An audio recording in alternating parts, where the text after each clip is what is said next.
Namaskar, hello and welcome to Sansad TV. I am Namrata Singh and you are watching Question Hour. The winter session of Parliament commenced today. The session will comprise a total of 15 sittings spread over a period of 19 days. We are also back with our show Question Hour, which focuses on important questions raised by members in both the House of Parliament concerning matters of national interest. Meanwhile, during the question hour in the Lok Sabha, members from diverse parties raised questions pertaining to 9 ministries and sought responses from the respective ministers. Similarly, in the Rajya Sabha, members from various parties posed questions related to 13 ministries and sought responses from the respective ministers. Now, let's take a closer look at some of the questions whose replies were tabled in both the houses. Rajya Sabha members Dr. Kalpana Saini, Kiran Chaudhary, Dr. Dinesh Sharma, Dr. Bhagwat Karad, among others, asked the Minister of Jal Shakti the key measures being taken by government to address gaps in sewage treatment, industrial pollution management and floodplain protection. The ministry in its reply informed the House that the cleaning and rejuvenation of rivers is a continuous process. It is the primary responsibility of the states or union territories, local bodies and industrial units to ensure proper treatment of sewage and industrial effluents to prescribed norms before discharge into rivers, other water bodies, coastal waters or land. To meet the gap in sewage treatment and industrial pollution management, the Department of Water Resources, River Development and Ganga Rejuvenation provides financial and technical assistance to states or UTs through the Central Sector Scheme Namami Gange for rivers in the Ganga Basin and the centrally sponsored scheme of the National River Conservation Plan for other rivers. Further, the schemes of Atal Mission for Rejuvenation and Urban Transformation, Smart Cities Mission and Swachh Bharat Mission Urban under the aegis of Ministry of Housing and Urban Affairs. Under the aegis of Ministry of Housing and Urban Affairs are also implemented, which are aimed at creating and or augmenting sewerage infrastructure in identified towns to bridge gaps of sewage treatment and thus improving water quality of rivers and other water bodies, sanitation systems and water management in those towns. Under the Environment Protection Act 1986 and the Water Prevention and Control of Pollution Act 1974, states or union territories or local bodies and industrial units are required to install sewage and effluent treatment plants and comply with prescribed discharge standards. Central Pollution Control Board, State Pollution Control Boards and Pollution Control Committees monitor compliance and take punitive action against violators. In addition, the industries are encouraged to reduce their wastewater generation by technological advancement, reuse or recycle of wastewater and maintain zero liquid discharge wherever possible. Further, in compliance with orders of the National Green Tribunal, states or UTs are implementing approved action plans for restoration of polluted river stretches identified by CPCB. The Ministry of Jal Shakti has issued technical guidelines on floodplains zoning to states or union territories for regulating development activities in flood-prone areas and mitigating associated risks. National Mission for Clean Ganga has developed a national framework for reuse of treated wastewater that provides guidance to states in developing the state policies on reuse of treated wastewater. Some notable examples of reuse of water are from the states of Gujarat, Maharashtra, Uttar Pradesh, Karnataka, Haryana and Tamil Nadu. The CPCB, in association with SPCBs and PCCs, monitors water quality under the National Water Quality Monitoring Program. At present, over 4,700 locations of water bodies are monitored across the country, including over 2,000 river locations.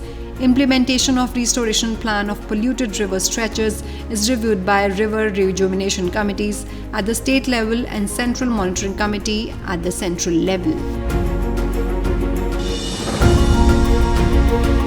Lok Sabha members Sachidanandam R and Biplab Kumar Deb as the Minister of Finance. The total number of beneficiaries enrolled under each of the three Jan Suraksha schemes: Pradhan Mantri Jeevan Jyoti Bima Yojana, Pradhan Mantri Suraksha Bima Yojana and Atal Pension Yojana, and the steps taken by the government to improve enrollment, awareness and reduce dropout rates under Jan Suraksha schemes and continued participation in Tripura and PMJDY account holders. The ministry in its reply informed the House that the details of steps taken to increase awareness, improve enrollment and reduce dropout rates under Jan Suraksha schemes are as under.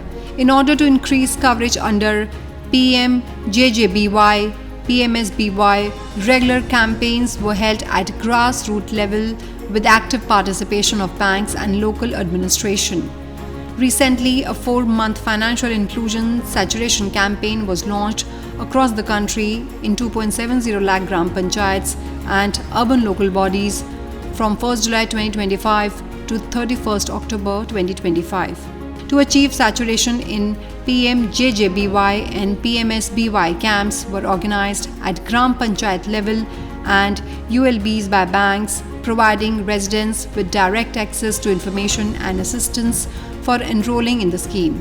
The initiative was aimed to raise awareness and improve participation, helping to bridge gaps in rural areas, including enrollments on the spot. During the 4-month campaign period, over 1,000 camps were held in over 1,241 Gram Panchayats of the Tripura state. The state-level bankers committees, union territory-level bankers committees play a crucial role by coordinating efforts among banks, government agencies, lead district managers, financial institutions, insurance companies and other stakeholders to increase coverage under PMJJBY and PMSBY at the state level. The Center for Financial Literacy project has been initiated by the Reserve Bank of India since 2017 with an objective to adopt community-led, innovative and participatory approaches to financial literacy. As on March 31, 2025, a total of 2,421 CFLs have been set up across the country with one CFL covering 3 blocks on an average. A strong network of about 16 lakh banking correspondents representing the last mile connect in the banking services delivery system is also enrolling eligible people under these social security schemes. Allocation of targets to all banks under each social security scheme and periodic review of performance of banks is done on regular intervals and corrective steps are taken if required. A Jan Suraksha portal has been introduced for providing affordable universal access to social security protection through end-to-end digitized journeys and empowering beneficiaries through seamless enrollment and claim remittance for PMJJBY and PMSBY. All 12 public sector banks and 28 regional rural banks and 11 insurers have been onboarded on the portal. Further, in order to increase the awareness of social security schemes, the Jan Suraksha portal hosts all relevant material, information including forms, rules, frequently asked questions, etc. related to these schemes in English, Hindi and regional languages. Rajya Sabha members Madan Rathore, Kiran Chaudhary, Mithilesh Kumar among others as the Minister of Petroleum and Natural Gas. Details of ongoing schemes to expand refining capacity and integrate petrochemical and green energy components to meet future energy demands and initiatives being implemented to promote biofuels, green hydrogen and LNG as clean options in the nationwide energy mission.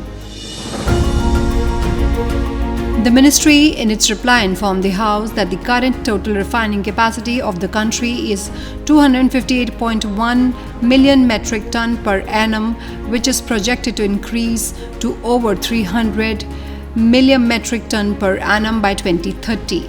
Alongside the overall petrochemical intensity index of the public sector oil refineries is anticipated to increase from 4.1 to approximately 9.3 upon completion of ongoing and planned refinery projects.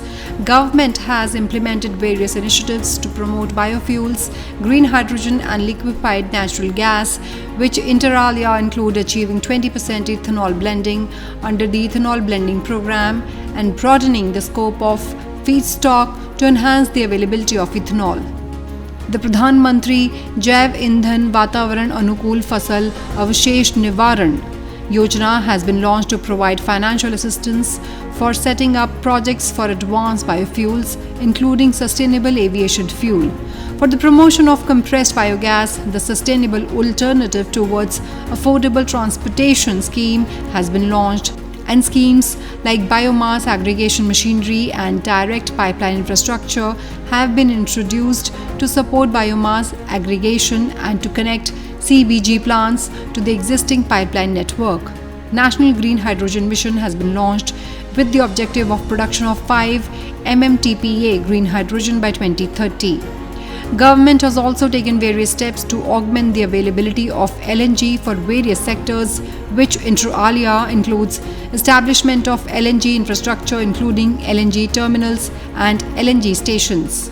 The ministry further informed that cleaner fuels such as biofuels, green hydrogen and LNG have the potential to contribute to emission avoidance across key sectors including transport and other critical hard-to-abate industries like cement, iron and steel. Their adoption has the potential to contribute to the reduction of overall emission intensity and support the transition to a low-carbon economy, thereby aligning with national climate goals and international commitments. The investments and employment expected to be generated through such projects by 2047 cannot be ascertained at this stage.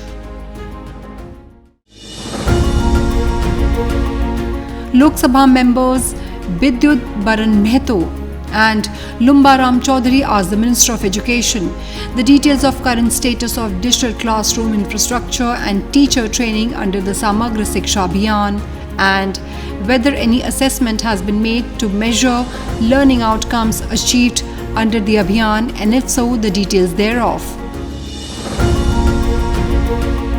The ministry informed the House that under Samagra Shiksha, financial assistance is provided to states and UTs for setting up smart classrooms in government and government-aided schools having classes 6th to 12th. Till date, over 176,000 smart classrooms have been sanctioned to state and UT governments. Strengthening of teacher training and education programs is supported under Samagra Shiksha in alignment with the recommendations of the National Education Policy 2020. The interventions under Samagra Shiksha are aimed at strengthening of physical infrastructure in teacher education institutes, support to state councils of education research and trainings so that they can effectively and efficiently carry out quality teacher education, research and develop state-specific curriculum framework as a follow-up to the National Curriculum Framework for School Education. Capacity building of District Institute of Education and Training functionaries, continuous academic support to schools through BRC and CRC, etc. Financial support is provided under this scheme as per state-specific proposals for in-service training of teachers, school heads, subject teachers, resource persons, master trainers, education administrators, teachers, educators, key resource persons, induction training of newly recruited teachers, including those in rural and remote areas at elementary and secondary levels through SCERTs and DIETs as nodal agencies. Under Samagra Shiksha, teacher capacity building for digital education is being supported through the Digital Infrastructure for Knowledge Sharing platform, which provides e-content and digital learning resources. The department has also implemented Nishtha as an integrated teacher training program on Diksha, covering modules on digital pedagogy, use of ICT tools and technology-enabled learning. Further, NCERT, SCERTs, DIETs, BRCs and CRCs undertake development of resource material, digital content, training programs and workshops to strengthen teachers' preparedness for digital education. The government has decided to develop all functional 613 diets into centers of excellence under Samagra Shiksha in a phased manner starting from financial year 2023-24. Further, in line with the recommendations of NEP 2020, National Council for Teacher Education has released a guiding document on the National Professional Standards for Teachers and Blue Book for National Mission for Mentoring. NPST defines competencies of teachers at different stages and levels. The Blue Book of NMM contains the various modalities for mentoring of school teachers for enhancing their capacity building. NCTE has notified Integrated Teacher Education Program, a 4-year integrated dual major bachelor degree in education as well as a specialized subject in arts, science, physical education, etc. The aim is to develop passionate, motivated, qualified, professionally trained and well-prepared teachers. Admission for the ITEP is carried out by the National Testing Agency through the National Common Entrance Test. The Government of India conducts periodic large-scale assessments to measure learning and educational outcomes across the country. Recently, Parak Rashtriya Sarvekshan PRS 2024 was conducted on 4th December 2024 by the National Assessment Centre. Parak NCERT under the aegis of the Department of School Education and Literacy, Ministry of Education to understand the baseline performance under the National Education Policy 2020 in development of competencies among students at the end of the foundational, preparatory and middle stages assessed in grades 3, 6 and 9 respectively of education. This survection is designed as a system-level reflection on learning outcomes in India, which underscores critical competency, skill or structural gaps at various stages of schooling. Lok Sabha member Anurag Sharma asked the Minister of Environment, Forest and Climate Change present status of the Environmental Impact Assessment Report under the Ken-Betwa River Link project, including its observations regarding the impact on local biodiversity, forest cover and water resources, and details of steps being taken by government to mitigate, prevent or offset any potential ecological damage arising therefrom. Ken-Betwa जो project है वो एक महत्वपूर्ण राष्ट्रीय project है। माननीय प्रधानमंत्री जी के नेतृत्व में एक बहुत बहुउद्देश्य नदी परियोजना है, जिसके अंतर्गत कुल मिलाकर के 10,62,000 हेक्टेयर एरिया को सिंचित किया जाएगा। 194 MCM drinking water supply, 62 lakh की आबादी को ये पानी की सप्लाई और 103 मेगावाट हाइड्रो पावर के उत्पादन के साथ ही साथ 27 मेगावाट सोलर के उत्पादन और मध्य प्रदेश और उत्तर प्रदेश में 10 जिलों को और उत्तर प्रदेश के 4 जिलों को इससे लाभान्वित किया गया है। हमारे मंत्रालय द्वारा इसकी पर्यावरणीय स्वीकृति दी गई है और यहाँ की जो बायोडाइवर्सिटी है, फ्लोरा फोना है, यहाँ की जो स्पीशीज़ है और यहाँ के जो पार्क है, उसके लिए जो मिटिगेशन मेजर्स हैं वो हमारे मंत्रालय द्वारा किए गए हैं। शेष सभी जो कार्य हैं वो राज्य सरकार और ये जो पानी का वितरण है ये उनके मंत्रालय के संबंध में है, इसलिए इसकी जानकारी उनको वहाँ से मिलती है। माननीय अध्यक्ष महोदय, मैंने पूर्व में भी कहा है कि पर्यावरण मंत्रालय के द्वारा जो EIA रिपोर्ट तैयार की जाती है, उस EIA रिपोर्ट का जो स्कोप है वो local biodiversity, forest cover, impacts on biodiversity, local जो अराउंड एरिया उसके अंतर्गत, उसके साथ ही साथ जो वाइल्ड लाइफ कॉरिडोर है उसके संबंध में मिटिगेशन मेजर्स के लिए EIA रिपोर्ट तैयार की जाती है। जहाँ तक DPR में पानी के वितरण का विषय है, माननीय संसद महोदय को मेरा आग्रह है कि स्थानीय राज्य सरकार को अपने कार्यालय द्वारा संपर्क करें, क्योंकि वो उनके अंतर्गत आता है। Well, that is all I have for you in this edition of Question Hour. Stay tuned and thank you for watching Sansad TV.